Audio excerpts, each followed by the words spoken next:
Bonjour à toutes et à tous, bienvenue pour ce nouveau Dragon Mag. Quel plaisir de vous retrouver à Budapest, le théâtre des rêves pour Metz Handball qui va tenter à partir de samedi de devenir le premier club français à remporter tout simplement la Ligue des Champions. Les joueuses de Metz Handball qui sont parties, comme vous pouvez le constater, en milieu d'après-midi en avion depuis Francfort. L'atterrissage est prévu dans la capitale hongroise en milieu de soirée aux alentours de 19h. Nous sommes depuis le QG qui s'appelle Ögrund, le QG de Metz Handball, où tous les supporters de Metz Handball pourront se retrouver avant et après les rencontres. Sur ce plateau, 3 chroniqueurs, à commencer par un petit nouveau. Enfin, un petit nouveau, pas forcément, puisque c'est une tête bien connue pour ceux qui suivent assidûment Moselle TV. C'est Jean Milon. Salut Jean. Salut Arnaud. Et puis à côté de toi, Baptiste Deveau et Mathieu Anquinet, plus habituel. Salut messieurs, salut Baptiste. Salut Arnaud. Salut Mathieu. Salut Arnaud, salut à tous. Patrick Corporate, vous deux, mention passable contrairement à Jean. On a essayé de se différencier de Jean et de toi Arnaud. Ouais, voilà pourquoi en tout cas c'est mon fils spirituel. On commence en tout cas tout de suite cette émission. On va revenir sur le couronnement national de Metz Handball. C'est le débrief.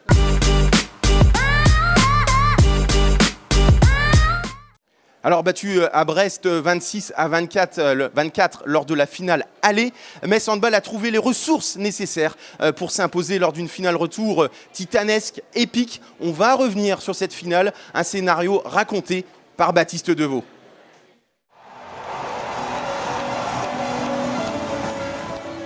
Les arènes sont un temple des rêves, un théâtre où le handball se magnifie au point de devenir grisant, un jardin dans lequel Metz Handball embrasse la gloire.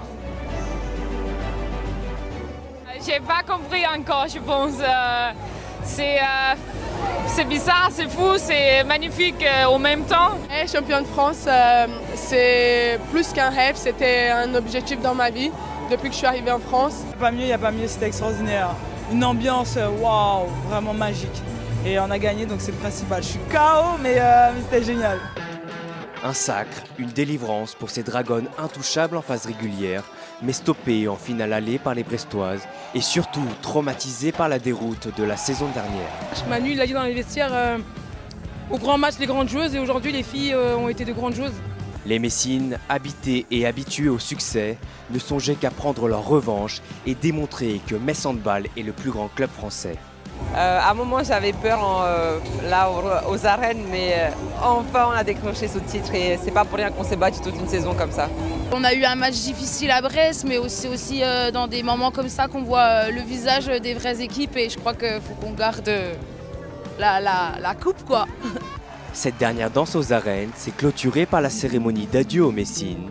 Entre larmes, gorge nouée et souvenirs impérissables, Metz Handball a honoré 6 dragons, un déchirement. C'est pas pleurer, donc il faut concentrer. Vraiment merci beaucoup pour ces 4 magnifiques années. Metz Handball a fait la femme que je suis, la joueuse que je suis. Après avoir conquis la couronne nationale, les Dragons se lancent à l'assaut de l'Europe, avec l'ambition de marquer l'histoire et de devenir le premier club féminin français à remporter la prestigieuse Ligue des Champions. Regarde ce qui s'était passé au match aller. Est-ce que tu pensais que ça serait aussi serré lors de cette finale retour? Parce que franchement, on a eu peur jusqu'au bout. C'est vrai que moi quand j'ai vu le premier match j'étais un petit peu inquiet. Il faut dire qu'il y avait beaucoup d'attentes aussi autour de cette équipe de Metz Handball avec 26 victoires en autant de matchs. J'attendais une grosse réaction sur le match retour, une grosse démonstration. C'est vrai que lors des 2 matchs de la saison régulière, elles ont été assez faciles face aux Brestoises.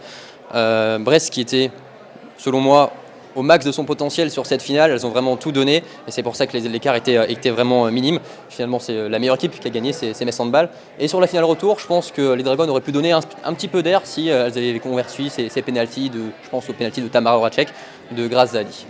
Baptiste, c'est vrai que c'était la première défaite de Metz Handball sur la scène nationale. 72 heures avant, c'est pas forcément simple, ça cogite dans les têtes. Effectivement, mais Metz Handball a bien réagi, a rebondi et s'est imposé. Et comme l'a dit Jean, c'est vrai que ce titre, il est mérité. Il est mérité. Et pour répondre à ta question, comment Metz Handball a réagi selon moi lors de la finale au retour, c'est grâce à 4 joueuses, grâce à Grace Zahadi, qui on a vu sur le terrain une mort de faim, qui s'est battue sur tous les ballons et qui, je pense, Mathieu va pas me contredire, elle a inculqué cet esprit de revanche à toutes les joueuses. Il y a aussi Orlane Canor au retour des vestiaires, quand elle a pris un petit peu une soufflante de Manu Mayonnaud en lui disant « faut que tu fasses plus », elle a fait plus, elle a marqué 6 buts et elle a permis à Metz de prendre les devants.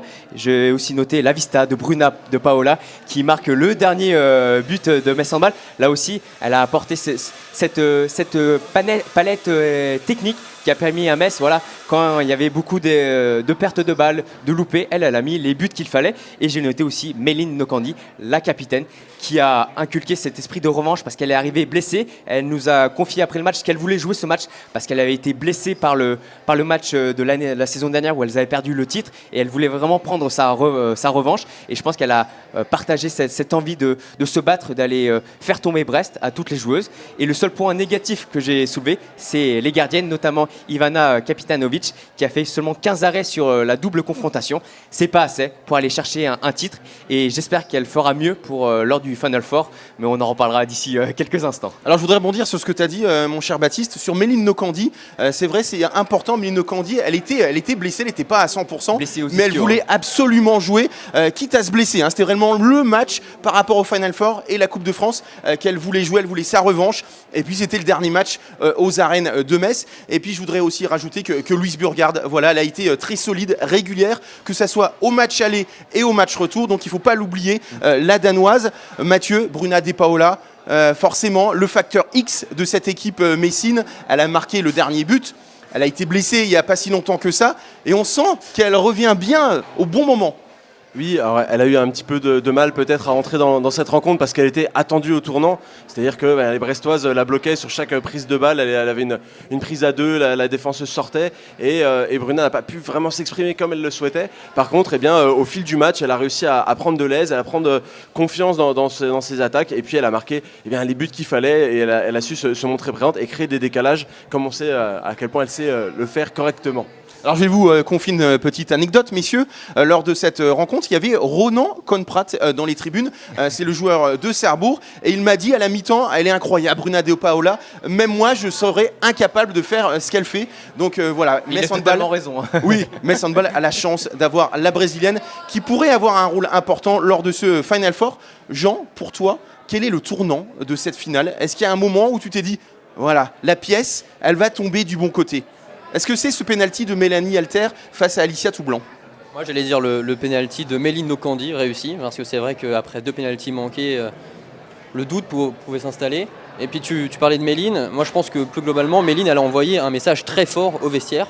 Le fait de se donner pour son équipe, ça forcément ça mobilise tout le monde et ça concerne tout le monde. Et je pense que c'est vraiment ça, au-delà d'un gros tournant dans le match qui a été globalement très serré.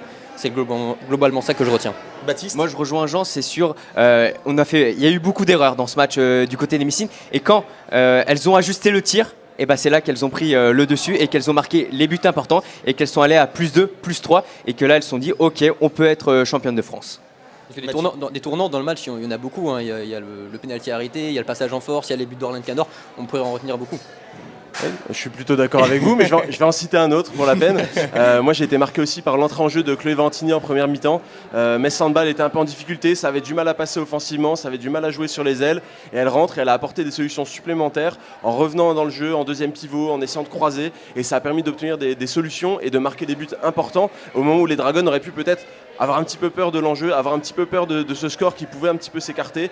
Elle a apporté les solutions et elle a permis à Metz Handball de garder la tête hors de l'eau quand il le fallait.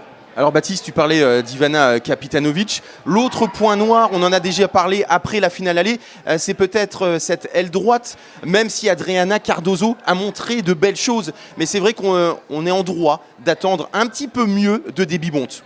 Il y a eu 2 pertes de suite en deuxième mi-temps sur son côté et on a senti l'équipe un peu déséquilibrée qui est toujours allée chercher sur le côté gauche. Et on sait, quand on va jouer un Final Four contre les meilleures équipes européennes, il faut avoir une équipe avec des ailières performantes, avoir une diversité dans le jeu. Et quand on s'enlève une diversité sur le côté droit, c'est plus facile pour les autres de défendre et donc Metz Handball se met une épine dans le pied. C'est vrai qu'Arnaud, nous, on était justement sur le côté de Debbie Bont lors de cette seconde mi-temps. Et on l'a vu concrètement, elle n'était pas à l'aise, elle avait les mains moites et ses coéquipières non plus la cherchaient pas beaucoup. Oui, notamment sur 2-3 actions où Louise Burgard tente finalement d'y aller toute seule alors que Debbie Bont est démarquée. Jean, on va regarder le palmarès incroyable du championnat de France. Alors Metz Handball n'avait pas remporté le titre depuis 2019. L'an dernier, il y avait une équipe euphorique. On se rappelle, c'est évidemment Brest. En 2020, il y a le Covid. Mais c'est vrai que ce palmarès, on va le voir, il est stupéfiant puisque Metz Handball, depuis 2014, remporte des titres quasiment tous les ans. Alors oui, tu l'as dit, il y a une période compliquée. Bon après, Metz peut pas tout non plus gagner. 24e titre de champion de France, je crois que le premier était en 89. C'est-à-dire qu'en 30 ans, elles ont raflé 24 titres. C'est juste ahurissant, c'est énorme. Brest commence quand même à prendre un peu plus de place au fil des ans en termes de résultats sportifs, en termes de titres gagnés. On l'a vu l'année dernière. Brest a gagné le championnat, elle s'est invitée au Final Four de la Ligue des Champions. À la finale surtout. À la finale bien sûr. Et donc je pense que dans le futur, ces titres seront plus partagés à mon goût entre ces deux équipes. Et peut-être que dans 10-15 ans, une grosse rivalité existera entre ces deux équipes. Mais je vais rebondir sur ce que dit Jean. Moi, je trouve que c'est bien d'avoir une diversité, des équipes qui ont un haut niveau, d'avoir un championnat disputé avec 4-5 équipes qui se battent pour les deux places finales, même si à la fin, il y aura plus cette phase finale dans le championnat. Mais c'est bien de voir les équipes avoir un niveau qui devient homogène pour le championnat. Alors Mathieu, je sais que tu connais sur le bout des doigts les statistiques de Metz Handball. C'est le 24e titre et Metz Handball est le club omnisport le plus titré de France. Mais devant qui, mon cher Mathieu ? J'en connais un de très près, il s'agit du Stade Toulousain. Mais à part un club qui te tient à cœur ? Qui me tient à cœur, mais à part ça, je n'ai pas forcément toutes les informations. Mais on peut quand même dire que c'est une statistique impressionnante. Oui, 24 titres donc pour Metz Handball qui dévance de 3 titres. Eh bien, le Stade Toulousain, mais également le RC Cannes en volley féminin. Et puis, loin derrière, on retrouve Montpellier Handball. C'est du handball masculin, mais également le Tango Bourges Basket. Là, c'est du basket féminin. D'où le nom. D'où le nom. Oui, tout à fait. Baptiste, quand même, sur cette stat incroyable. C'est vrai, à Metz, on est bien lotis. Il faut se rendre compte. 24 titres de champion de France. Le RC Cannes et puis donc le Stade Toulousain sont vraiment des monuments dans leur sport. Metz Handball, c'est plus fort. Mais c'est aussi un monument du sport français et c'est beau de voir une équipe féminine briller à ce niveau et d'être une locomotive du sport français avec bien sûr tous les autres grandes équipes nationales. Et oui, Metz l'a fait grâce au soutien de présidents, de partenaires, de collectivités locales qui se sont tous alliés pour porter une équipe au plus haut niveau. En tout cas, nous allons continuer à évoquer cette finale, mais également le Final Four. On passe à l'entretien.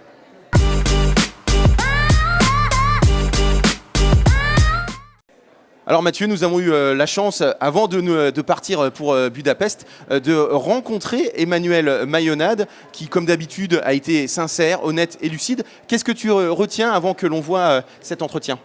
Je retiens sa clairvoyance. Il a toujours une analyse. Ça faisait seulement quelques jours qu'il avait remporté ce titre. Et malgré tout, eh bien, il avait déjà du recul sur tout ce qui s'était passé. Il a déjà un recul sur la saison alors qu'elle n'est pas encore finie. Et il apporte des réponses et des clés à qui n'a pas forcément eu la loupe sur tout ce qui se passait dans cette saison de Metz Handball. Lui, il a la loupe sur chaque chose et c'est passionnant à écouter. Et bien justement, voici l'entretien de l'entraîneur de Metz Handball. On l'écoute.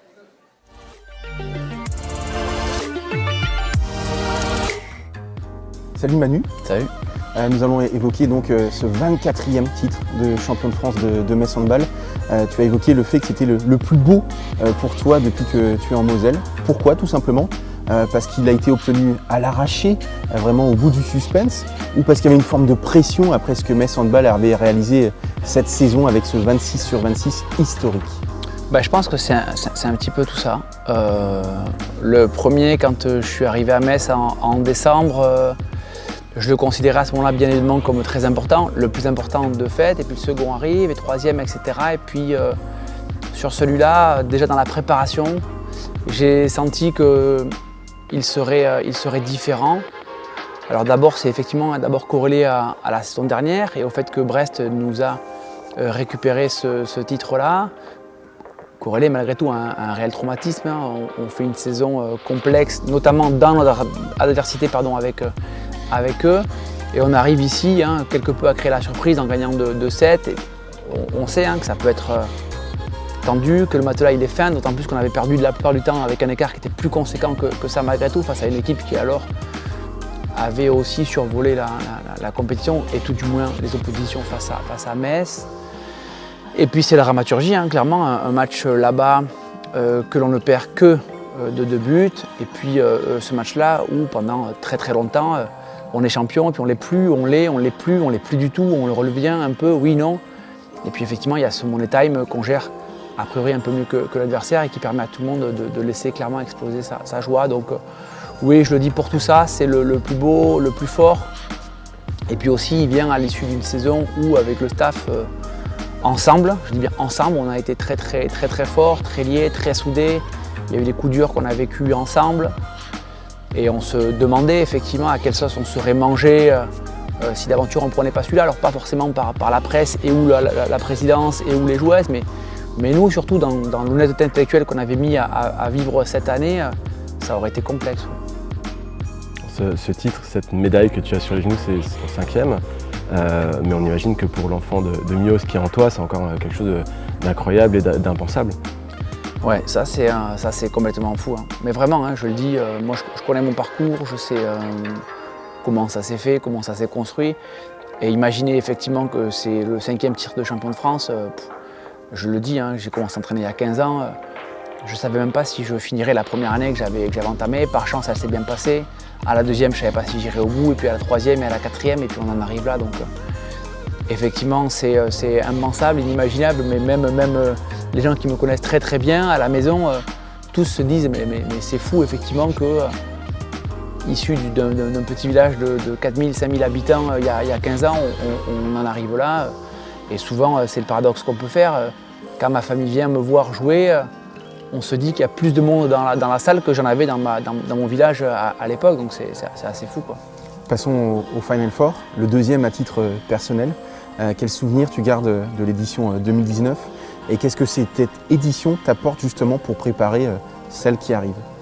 C'est pareil, c'est assez dur parce que, alors ça va être dur à entendre, mais on en parle avec Thierry, avec les gens avec qui j'ai déjà partagé cette première aventure-là. On n'a pas le sentiment d'avoir fait des erreurs énormissimes dans la préparation. Les filles avaient répondu à des obligations professionnelles, ok, pas plus, pas moins, c'est normal, pas de problème avec ça. Les entraînements avant avaient été bons, pas de changement majeur. Et moi je regrette surtout effectivement notre premier quart d'heure contre Rostov où clairement on se met très vite à l'amende et je vois à ce moment-là des attitudes de joueuses et je me dis waouh, toi je t'ai jamais vu faire ça, j'ai 2 joueuses en tête où je dis oh, tiens, prends du tir, arrête de passer la balle. Tu te rappelles pas, on avait dit qu'elle ferait ça et comment tu peux passer à côté de ça, etc. Après on revient. Bon, on perd la demi d'un but, on perd le 3-4 d'un but. Concrètement, notre Final Four se résume à -2 en 120 minutes. Je me dis putain, c'est lourd. Voilà, pas matière. Là, à court terme, a changé beaucoup de choses. C'est vrai que Thierry a déjà envoyé une équipe sur place de salariés pour s'imprégner un peu des lieux, pour qu'on ait nous toutes les infos possibles sur combien de temps il faut pour aller de là à là. Où est notre salle de réception, comment on peut déjà l'aménager, notre salle vidéo, notre hôtel, notre étage, pardon. On a tout briefé, réglé sur l'alimentation, quand, quoi, comment, les horaires, tout ça. Mais on avait sensiblement déjà fait la même chose la fois dernière, donc je ne sais pas. Par contre, la différence, c'est qu'il y a 5 Messines qui étaient déjà là, il y a le coach, il y a le staff. Là, il y a l'entité Metz Handball, donc peut-être que. Et je trouve que l'ironie, encore une fois, du sort est magnifique. Le fait de jouer une équipe qu'on a déjà gagnée 2 fois dans l'année, qui était la même chose que Rostov la fois dernière, c'est mignon, je trouve. On en fera ce qu'on peut en faire, peut-être qu'on reperdra et que les gens diront ouais, mais ils se pensaient déjà. Bon, on n'est pas con au point de penser aujourd'hui, comme c'était le cas il y a quelques années, que parce qu'on avait gagné Rostov 2 fois, ça passerait, on savait tous la valeur de l'adversaire. Dernière question, Manu, quoi qu'il arrive lors de ce Final Four, lors de cette finale de Coupe de France contre Besançon, est-ce que tu estimes que la saison de Metz Handball est d'ores et déjà réussie avec cette reconquête du 24e titre de champion de France? Ce qui est sûr, c'est que c'était la priorité, fort, vraiment, et que ça l'est d'autant plus que c'est le premier titre qu'il est possible de distribuer, auquel cas c'est facile pour nous de dire maintenant ok, on a fait le truc. Maintenant, je pense qu'il faut être encore plus ambitieux. À la limite, c'est peut-être ça le discours qu'on avait il y a 3-4 ans au Final Four, quoi. Ok, on y est. Là, aujourd'hui, moi j'ai envie de passer un cap, quoi. Et je dis tout le temps, j'ai envie que les gens qui nous accompagnent au quotidien rentrent encore un peu plus dans l'histoire de la structure. Honnêtement, là, c'est pas du tout corrélé à la personne que je suis, à moi, l'entraîneur, mais c'est nous ensemble, quoi. Il y a eu les 26 sur 26, à chaque fois à la fin, on n'y pensait pas, mais à la fin, quand on se rapproche, on dit bah putain, on est à 22, 23, 24. Là, on est en demi-finale de Ligue des Champions, et c'est vrai que c'est peut-être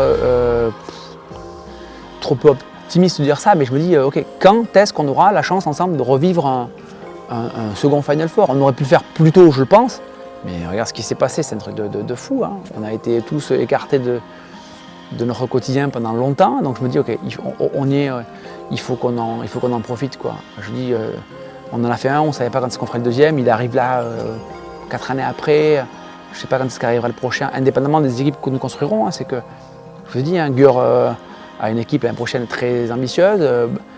Je vois ce qui arrive à Brest, c'est pareil, c'est intéressant.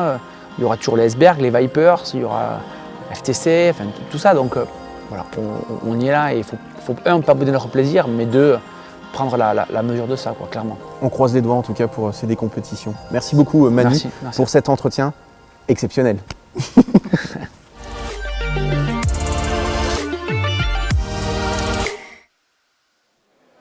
Alors Mathieu, c'est vrai qu'il s'est longuement confié Emmanuel Mayonade, notamment avec la relation avec Thierry Weisman, puisque les deux hommes ont vraiment discuté lors du moment où il remet la médaille. Oui, globalement, elle est incroyable, cette relation entre président et entraîneur, parce que c'est rare d'avoir cette corrélation, presque une filiation quelque part, et ce sont deux personnes qui s'entendent très très bien, et aussi bien humainement que professionnellement. Et puis on l'a entendu, ce fameux petit échange, voilà, Emmanuel Mayonade n'est pas du genre à se vanter de quoi que ce soit, il a glissé un peu peut-être sur le ton de la rigolade, mais il est effectivement dans la légende de Metz Handball comme un des entraîneurs les plus titrés avec ses 5 titres. Rares sont ceux qui ont réussi à faire aussi bien dans un sport collectif d'une manière générale, et à Metz Handball, bon, on l'a dit un petit peu plus tôt dans l'émission, il y a cette habitude des titres, mais en gagner autant, eh bien, on rentre dans la légende quand on en atteint déjà 5. Et pourquoi est-ce qu'il n'irait pas en chercher peut-être un 6e pour être seul en tête? Ça lui ressemble en tout cas. Et il ne rejoint pas n'importe qui, hein, puisque c'est Sandor Rack et puis Olivier Krombols, le sélectionneur de l'équipe de France. Baptiste, toi sur Emmanuel Mayonade, quelle vision finalement tu as de ce coach qui est assez atypique, hein, puisqu'il donne beaucoup à ses joueuses? C'est un mordu de travail, hein. Il arrive 2 heures avant les séances, il part 2 heures après les séances. Et puis c'est un coach, il a beaucoup de réflexion, il réfléchit énormément, il pense beaucoup, mais il sait créer une cohésion dans l'équipe. C'est pas quelqu'un qui est dans la démonstration, etc. Mais il arrive quand même à créer cette cohésion, à la fois par le travail, par le côté, la rigueur qu'il instaure aux entraînements, aux matchs, et aussi par le côté, le palmarès, hein, Mathieu l'a très bien dit, 5 titres, ça fait qu'il est très respecté par les joueuses. Donc je pense que c'est un assemblage de tout ça, de par son travail, de par son palmarès, et de par aussi sa façon d'être avec les filles. Est-ce que finalement, toi qui connais bien également Romain Pitou, l'entraîneur du TFOC en volley féminin, il y a pas mal de similitudes entre les deux hommes, de la rigueur, mais quand même de temps en temps quelques légèretés. Mais il faut arriver à manier les deux si tu veux garder un groupe, parce que les filles sont des championnes, des athlètes de haut niveau, mais ça reste aussi des humains qui ont besoin aussi de s'amuser, de décompresser, parce qu'elles enchaînent des matchs tous les 3 jours, donc il faut savoir allier à la fois le travail, la discipline, mais aussi avoir ces moments de légèreté, et ça, il laisse faire ça à Grace, à Ivana, à Bruna pour ses côtés décompression. Valentini aussi. Dans le vestiaire. Oui, voilà. Donc c'est à la fois, il arrive à laisser les filles se gérer entre elles, mais sur le côté du travail, il est rigoureux, il demande beaucoup de travail et il a beaucoup d'attentes. Donc je pense que là-dessus, ils se rejoignent là-dessus sur ces points. Parce que Romain Pitou, c'est un gros bosseur. Il n'a pas sa langue dans sa poche, ça il faut le dire. Et c'est comme ça qu'un groupe arrive à gagner et à aller chercher les Coupes d'Europe. C'est vrai que je rejoins Jean. Emmanuel Mayonade, il a été dithyrambique avec Chloé Valentini. Toi, Jean, tu as retenu autre chose, cette volonté de franchir un cap, puisque Emmanuel Mayonade, il ne veut pas simplement le championnat de France, il veut autre chose. Je pense que maintenant, le championnat de France, il connaît avec ses 5 titres, il veut franchir un cap, comme tu l'as dit. Je pense que cette année, Metz Handball a l'effectif pour franchir ce cap. Il y a le recrutement qui a été fait. Il y a une joueuse exceptionnelle, on en a parlé, Bona de Paola, qui est là pour gagner ce titre européen. Après, je pense qu'il y a quand même une grosse pression autour de Metz Handball. Ce ne sont pas les favoris. Et je pense que si elle venait à s'incliner ce week-end en demi-finale ou en finale, il ne faudrait pas leur en vouloir, en fonction de la manière, bien sûr. Ne joue pas les oiseaux de mauvaise augure, mon cher Jean. Alors parce que c'est encore, il faut le rappeler, je pense que c'est encore une très jeune équipe au niveau européen qui émerge seulement. C'est son deuxième Final Four. Donc il faut laisser le temps à Metz Handball. Et moi, je vais contredire Vas-y. Jean, parce qu'il dit c'est une équipe qui peut gagner. Moi, je reste convaincu et je rejoins Rémi Alizine qui l'a dit souvent dans Dragon Mag. Le poste de gardien, on a décidé de prendre Graza Hadi pendant pour remplacer Atadou Sako et pas prendre de gardienne, c'est prendre un gros risque. Et le poste de gardienne est vraiment primordial. Et donc je pense qu'il y a cette petite lacune qui va jouer pendant ce Final Four. Oui, il faut compter sur une excellente Ivana Kapitanovic, comme tu l'as dit, qui n'a pas forcément été incisive lors de cette finale, que ce soit à l'aller et au retour. On peut espérer qu'elle ait tout gardé pour le Final Four, mon cher Mathieu. Oui, on l'espère. De toute façon, ces rendez-vous-là galvanisent les joueuses. Elles se transcendent, elles sortent des prestations qu'elles n'ont peut-être jamais sorties plus auparavant. Et puis, à Metz Handball, il y a cette rigueur. Elles savent ce qu'elles ont à faire. Elles ne vont pas sortir de leur plan de jeu, mais elles vont se donner à 200, 300%. Et c'est ce qu'on attend d'Ivana Kapitanovic notamment. Tu vas garder la main, Mathieu, puisque vous le savez, donc c'est la deuxième participation de Metz Handball à un Final Four. La première fois, c'était donc en 2019. Que s'est-il passé depuis 3 ans? On va remonter le temps avec toi, Mathieu. C'est la roucoulette.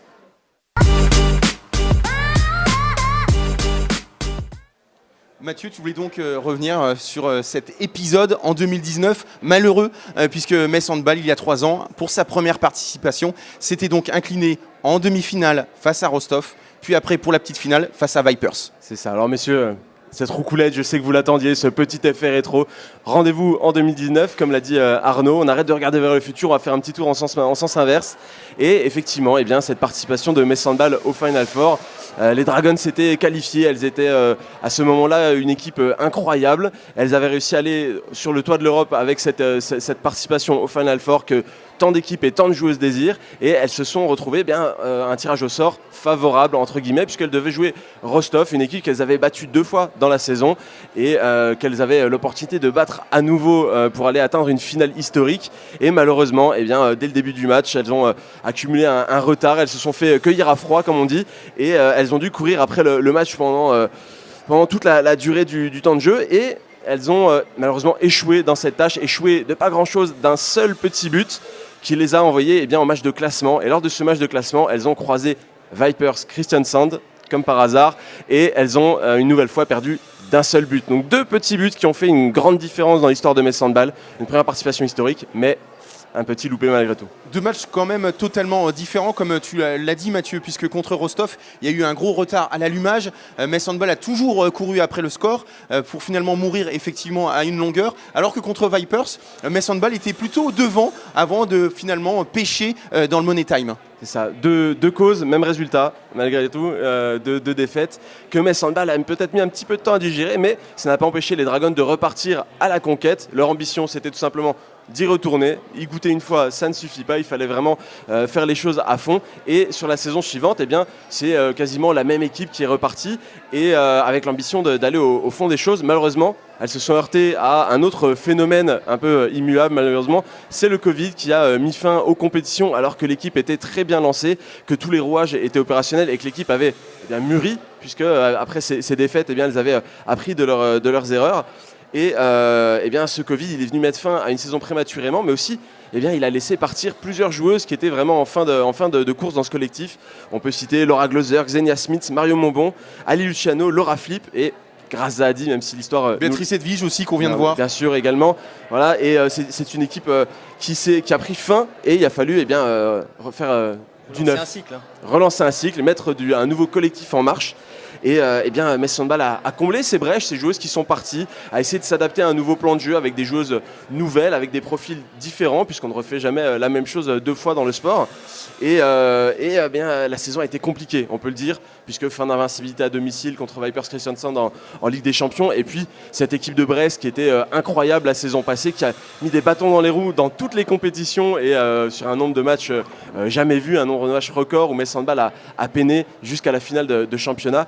Et bien cette équipe qui n'a pas réussi à aller au bout des choses, mais ce n'était pas fini, bien sûr.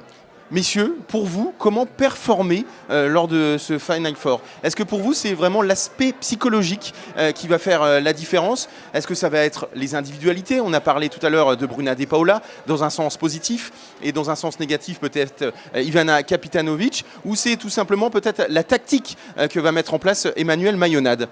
Moi, je parlais plutôt du côté conditionner les joueuses pour ce Final Four. Il y a 5 joueuses qui l'ont joué en 2019. Il y a le staff qui connaît le Final Four. Il y a Bruna De Paola qui a joué une Coupe d'Europe l'année dernière et qui a fini meilleure joueuse. Donc, il va falloir conditionner toute cette équipe à 2 jours de compétition, 2 matchs pour un titre. Donc voilà, c'est vraiment 2 jours vraiment très rapides où il faut être concentré, jouer 60 minutes à fond pour aller chercher cette finale. Donc je pense que le staff a déjà conditionné l'équipe, mais surtout il faut conditionner les jeunes joueuses qui sont arrivées dans cette équipe de Metz Handball et pas prendre peur devant les 20 000 supporters, devant l'ambiance, devant le poids que représente ce Final Four, hein, parce que c'est quand même quelque chose de lourd qui arrive et qu'il faut affronter. Le poids de l'histoire, on peut dire. Oui, simplement. Oui, parce que Metz Handball peut devenir le premier club français féminin à remporter la Coupe d'Europe. Donc je pense qu'il faut conditionner. Et j'ai eu l'occasion de parler avec Sarah Boutit quand elle était venue dans Dragon Mag. Et elle disait qu'elle avait les étoiles plein les yeux d'aller jouer ce Final Four, de découvrir ça. Donc peut-être qu'il faut essayer de casser un petit peu cette magie pour être à fond dans le Final Four. Jean? Moi, je vais revenir sur l'aspect mental, tu l'as évoqué. Metz Handball a gagné par 2 fois cette saison contre Vipers. Alors il faudra faire attention à ce pseudo-ascendant psychologique que pourraient avoir les Messines et justement être tout de suite dans la rencontre et remettre les compteurs à 0 pour repartir sur de bonnes bases et voilà. Mathieu, c'est vrai que la finale aura lieu à 18h le dimanche, la demi-finale à 18h, forcément que ça soit Győr ou Esbjerg, il y aura un avantage physique avec un petit peu de fraîcheur. Oui, alors après, ça se joue à des détails dans cette affaire-là, parce qu'une affaire tu sais bien qu'une quelques heures. Mais des champions, un Final Four se joue sur des détails. Dans ces événements-là, tout se joue effectivement au détail. La joueuse qui aura un tout petit peu plus de récupération, ou la joueuse qui aura peut-être réussi à reprendre ses esprits le plus tôt, parce que c'est aussi ça, c'est reprendre ses esprits, parce qu'en cas de victoire, eh bien, il faut se remettre aussi la tête à l'endroit. C'est pas la fin du Final Four, il y a encore un match derrière. On n'est pas habitué à jouer 2 matchs en aussi peu de temps. Alors, les internationales jouent des Coupes du Monde, des Jeux Olympiques, où il y a beaucoup de rencontres. Mais là, c'est quelque chose encore différent. Il faut aussi digérer le voyage. Il y a beaucoup de choses qui rentrent en compte. Et bien sûr, cet aspect, il est psychologique et mental. C'est indissociable. Nous allons maintenant, messieurs, nous attarder sur l'adversaire de Metz Handball en demi-finale. C'est Vipers Kristiansand. C'est le tableau noir.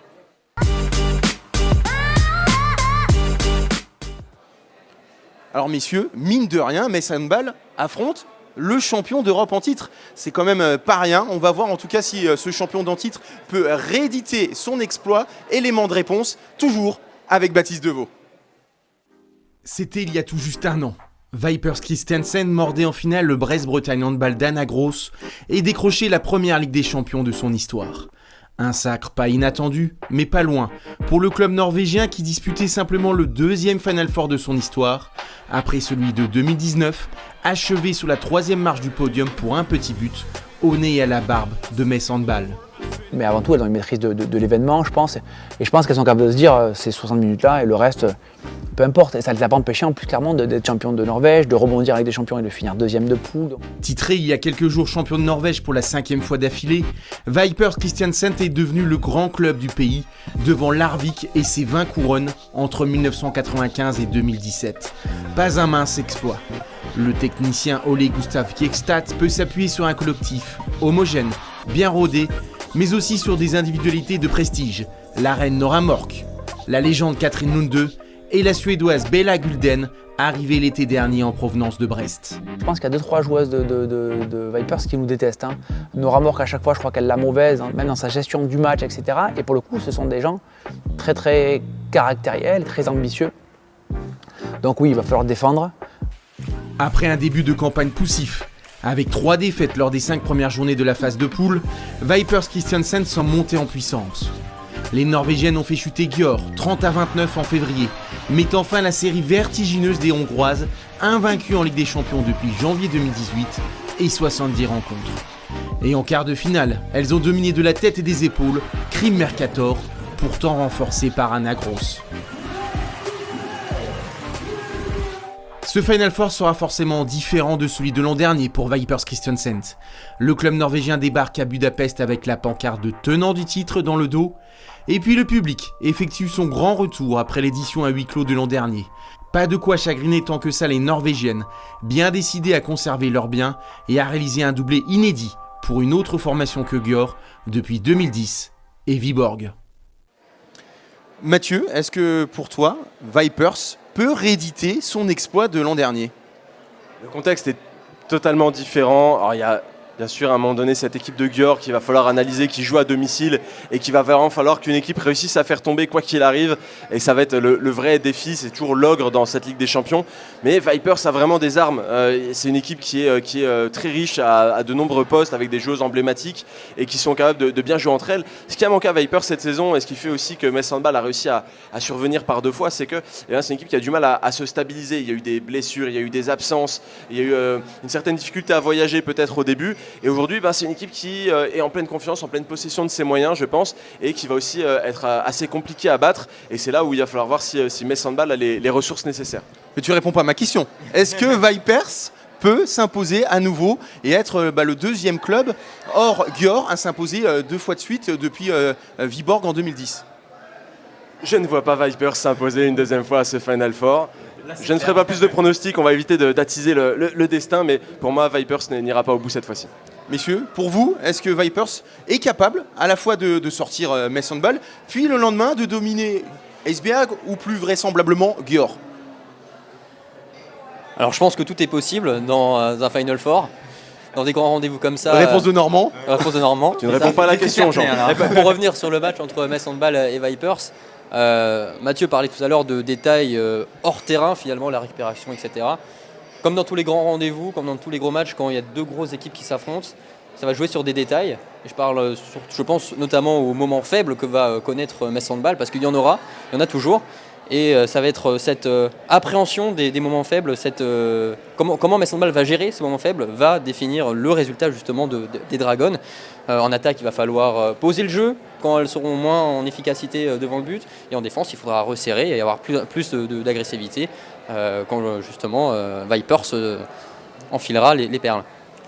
Baptiste, ta vision vraiment? Je voulais rebondir déjà sur ce que disait Jean sur le côté. Il faut accepter les moments faibles, il faut accepter de perdre des balles, accepter de devoir subir. Je pense que ça aussi, il faut l'accepter pour se dire ok, on a des moments faibles, des moments où on n'a pas la balle, on est obligé de reculer. Je pense que ça doit jouer beaucoup et ça leur fait des mauvais tours en 2019. Donc là, je pense que c'est un petit peu ce détail qui va permettre à Metz de battre potentiellement Vipers. Et pour répondre à ta question, je vais répondre. Pour moi, non, Vipers ne sera pas champion. Pourquoi parce qu'il y a Győr déjà. Győr sera pour moi finaliste, donc face à un mastodonte qui a été blessé de ne pas gagner la saison dernière, revient requinqué, revient revanchard, donc ça sera dur de les battre. Et d'un côté, Metz, on les sent préparés pour ce match, on les sent prêtes à affronter une équipe qu'elles ont battue 2 fois. Oui, certes, dans des conditions différentes, mais là, elles arrivent. Nous, on a la chance de pouvoir les suivre, donc on les sent vraiment préparés pour ça. La question ne se pose pas, effectivement, puisque Metz Handball sera en finale. En tout cas, j'en prends le pari. Mathieu, on a parlé d'Ivana Kapitanovic. On vient de voir le match de phase de poule à Nancy, où Atadou Sako s'était illustré. C'est vrai qu'Atadou, elle va manquer sur ce match, surtout qu'en face, il y a Catherine Lunde, la légende. C'est peut-être au poste de gardienne que ça peut se jouer vraiment. C'est Atadou qui avait été vraiment le facteur X sur ces 2 matchs. Atadou Sako, je le précise. Atadou Sako, oui. qui avait été décisive un peu sur ces 2 matchs. Alors, le premier match à Nancy, elle nageait, elle était au-dessus de tout le monde. Elle faisait des arrêts, mais bien aidée par sa défense aussi, bien sûr, mais elle avait vraiment insufflé une énergie à cette équipe. Et puis au match retour aussi, ça s'était joué. Metz Handball avait eu un peu un temps faible, et puis il avait fallu revenir dans le jeu, comme justement ce qu'évoquait Baptiste, ces moments un petit peu compliqués à gérer. Et Atadou Sako avait été une des instigatrices de tout ça. On sait qu'elle apporte beaucoup d'énergie quand elle est sur un terrain, mais attention, elle sera sur le bord du terrain, et on sait qu'elle en insuffle aussi beaucoup depuis la touche. On l'entend, on la voit, et elle va aider l'équipe quoi qu'il arrive. Autre clé de cette rencontre, c'est Nora Mork, peut-être l'une des meilleures joueuses de la planète, si ce n'est la meilleure. Il va falloir la cadenasser sur cette rencontre.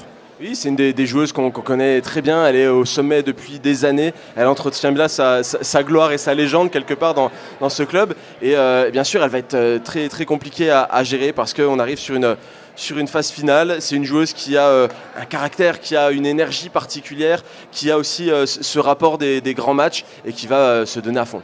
On parlait de l'expérience, on voit le CV de Nora Mork, comme Catherine Lunde, c'est quand même à L2 10 Ligues des Champions, c'est quand même incroyable. Au niveau de l'expérience, c'est sûr que Metz Handball a des championnes olympiques, mais au niveau de la Ligue des Champions, ça rivalise pas. Ce n'est pas la même chose de jouer en club et de jouer en sélection nationale.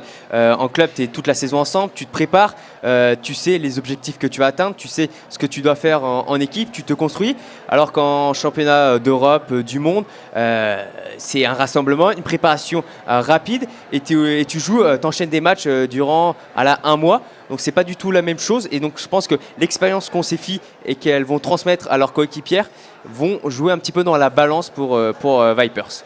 Pour Metz Handball, ce qui peut vraiment avantager cette équipe de Metz Handball, ce sont finalement les joueuses qui vont partir. Ce que je veux dire par là, c'est qu'on arrive vraiment cette saison sur une fin de cycle, puisqu'il n'y aura plus de joueuses qui a participé au Final Four en 2019, puisque Méline Nokandi, Orlan Canor, Grace Zahadi, et j'en oublie peut-être d'autres, vont partir en fin de saison, Jean. Donc forcément, il y a une forme de Ivana Kapitanovic également. Ivana Kapitanovic, évidemment.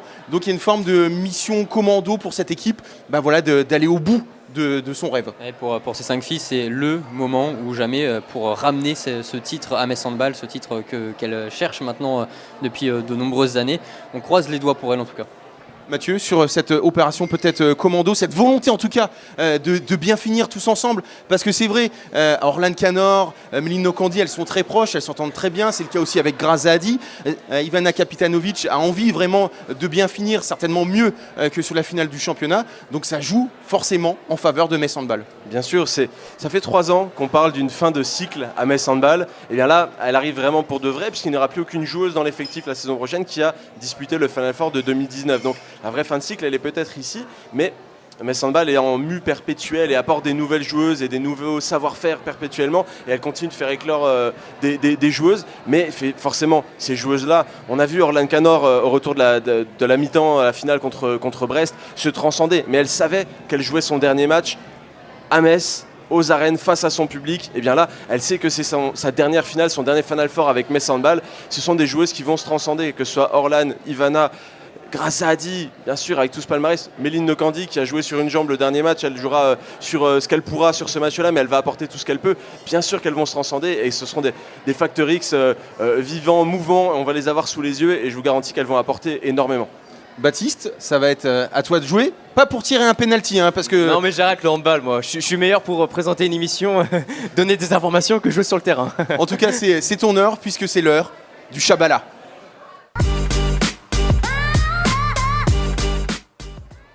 Baptiste, je crois que tu voulais nous présenter tout ce qui est autour de ce Final Four, la magie vraiment de cette compétition, la plus grande finalement pour les clubs. Oui, effectivement, nous on a eu la chance d'arriver hier à Budapest et on a commencé à prendre le pouls de la ville, le pouls des gens qui vivent et qui viennent pour le handball. Alors il faut se dire, c'est 2 jours de compétition. 4 équipes qui vont disputer, donc les 4 meilleures équipes qui vont jouer 2 matchs en 24 heures. Il y aura 20 000 supporters dans le Dôme. Ce gymnase qui a été construit pour les équipes nationales. C'est un peu plus qu'un gymnase, oui, quand même. Comment on pourrait appeler ça? Un bel écrin. Une aréna. Une aréna, voilà, qui a été construite pour les équipes nationales hongroises. Donc il faut se dire, il y aura 20 000 personnes qui vont crier, qui vont notamment soutenir Győr, puisque c'est une équipe hongroise. Et puis, il faut se dire que beaucoup de gens viennent ici et on l'a vu, on le voit au bar des supporters dans la ville. Il y a déjà cette effervescence autour de ce Final Four, du handball, et ça va jouer énormément sur les équipes. Et puis pour les clubs, c'est très important parce que le vainqueur repart avec 200 000 €, ce qui n'est pas négligeable dans un budget. C'est une belle somme. On en fait des choses, surtout dans le handball féminin. Notamment pour, on le sait, Metz Handball n'a pas le plus gros budget d'Europe. Donc 200 000 € pour construire une équipe, pour relancer un cycle, c'est très important. Donc il y a beaucoup de facteurs qui rentrent et il y aura une belle ambiance, on peut le dire. Une belle ambiance, Mathieu, mais bizarrement, toutes les places n'ont pas trouvé preneur. Oui, pour l'instant, il y a encore des places à prendre au MVM Dome. C'est un petit peu dommage qu'à quelques jours, il n'y ait pas encore un stade complet, une arena complète pour encourager ces équipes. Mais on peut se douter qu'il y a des personnes qui vont venir là dans les derniers instants, qui vont prendre leur billet peut-être en dernière minute parce que ce sont des événements particuliers et les gens en prennent la mesure. Les championnats se sont terminés il y a peu de temps. Peut-être que la ferveur a peut-être mis un peu de temps à arriver sur les différents territoires, dans les différents pays qui sont concernés. Et les gens vont peut-être venir en masse dans les prochains jours. Il y a le huis clos aussi qui joue, donc peut-être réapprendre, se dire ah oui, il y a le Final Four à Budapest, et oui, il y a ces 4 équipes, ces grandes équipes européennes qui jouent, donc je pense que il y a un peu la machine qui s'est cassée à cause du Covid. Jean, toi qui aimes tous les sports et notamment le basket et notamment la NBA, est-ce que tu as envie de vivre un petit peu une expérience comme les playoffs en NBA sur ce Final Four? J'espère en tout cas que je vais vivre une expérience, ça sera une première pour moi. Donc je ne sais pas du tout encore ce qui est au programme, je sais qu'il y a une cérémonie demain, donc ça rentre aussi dans le show du Final Four. Donc j'attends de voir impatiemment. On va regarder maintenant un petit peu les forces en présence en chiffres des 4 équipes, puisque c'est vrai, c'est totalement différent. Metz Handball participe simplement pour la 2e fois à ce Final Four. Vipers, c'est la 3e. Esbjerg, le petit poussé, c'est tout simplement le baptême du feu pour le club danois. Et puis Győr, qui en a l'habitude, puisque c'est la 7e participation dans la nouvelle formule depuis 2014, depuis que le Final Four se joue sur 2 jours à un endroit précis. Győr, Mathieu, Esbjerg, c'est le seul en tout cas des 3 qui n'a pas été champion cette saison et qui va arriver pas très frais, puisque cette équipe d'Esbjerg, elle a joué en milieu de semaine contre Odense et elle a perdu. Oui, justement, Arnaud, on parle souvent du calendrier français, le calendrier de la LFH avec les matchs internationaux également, qui est difficile pour les handballeuses. Et bien là, on leur a vraiment pas rendu service à ces joueuses d'Esbjerg parce que terminer le championnat seulement quelques jours, presque quelques heures, dans une certaine mesure, avant un Final Four, c'est vraiment pas les aider, c'est vraiment pas mettre en avant le sport de leur pays. Elles vont arriver certainement un petit peu diminuées, elles auraient pu se blesser. Et bien, c'est un petit peu dommage. En revanche, j'ai envie de revenir aussi sur le fait que les participations, alors il y a Győr qui est dans un clan à part, mais première participation pour une équipe, 2e participation pour une autre, 3e participation pour l'autre, et bien ça montre que le handball féminin ça bouge, qu'en Europe il y a beaucoup d'équipes qui sont prétendantes et qu'il y a une vraie Champions League qui se joue avec des équipes qui sont assez formidables un petit peu partout et qui méritent d'être vues et soutenues. Parce que c'est vrai qu'il y a une certaine époque, il y avait des clubs qui trustaient ce Final Four. On peut penser à Bucarest, à Podgorica, c'est un petit peu moins le cas. Donc tu penses quand même que Győr peut perdre cette compétition? Mathieu? J'ai envie de voir Metz Handball gagner, donc je n'irai pas jusque-là. Après, effectivement, Győr, c'est l'ogre à battre chaque saison, chaque année, on y reviendra toujours. L'année dernière, elles ont été éliminées sur le goal average, même pas, non, sur une égalité qui s'est jouée au tir au but, ce qui était vraiment quelque part minime, ça se joue à rien du tout quand on en arrive là. Et bien, cette année, elles seront revanchardes, elles ont encore une équipe stratosphérique, et on sait qu'avec le recrutement, la saison prochaine sera encore plus impressionnante. Donc c'est une équipe qui va continuer à être un ogre et pour longtemps, donc ça va être très dur à voir et on espère peut-être avoir l'occasion de voir un match de Metz Handball contre Győr pour voir Metz Handball l'emporter, ce sera encore plus beau.